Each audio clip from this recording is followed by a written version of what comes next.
tous. Les agriculteurs de la coordination rurale roulent en ce moment même en direction de la frontière espagnole. 400 à 500 tracteurs doivent se retrouver du côté du péage du Boulou sur l'A9. Opération blocage à partir de 10h. C'est l'une des 100 actions prévues aujourd'hui par le deuxième syndicat agricole de France, notamment contre l'accord de libre-échange avec le Mercosur. Les paysans craignent de voir déferler sur les marchés français et européens les produits agricoles d'Amérique du Sud. Bonjour Baptiste Morin. Bonjour Fanny, bonjour à tous. Chef du service économie d'Europe 1, vous avez épluché cet accord pour Europe 1. La colère des agriculteurs est-elle justifiée, Baptiste ? Elle surprend si l'on regarde les volumes d'importation prévus, car ils sont faibles. Par exemple, sur la viande bovine, 90 000 tonnes maximum. C'est un steak par an et par Européen. C'est faible aussi sur le sucre, sur la volaille ou sur le porc.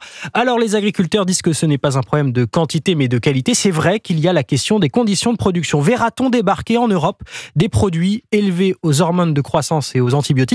C'est autorisé au Brésil, interdit en Europe. La Commission européenne assure qu'il y aura des contrôles.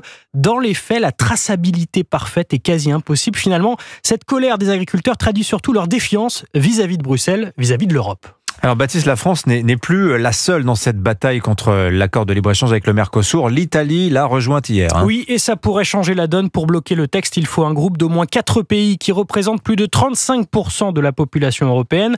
La France, c'est 15%, l'Italie 13%, 15 plus 13, 28. Les regards se tournent maintenant vers la Pologne, ouvertement opposée au traité et qui représente 8% de la population européenne. Les 35% seraient donc dépassés. Trouver un 4e pays pour atteindre le quota ne serait pas difficile. Sur le papier, oui, la minorité de blocage paraît donc possible. Merci beaucoup Baptiste Morin. Côté allemand, notez qu'Olaf Scholz tient à signer cet accord avant la fin de l'année.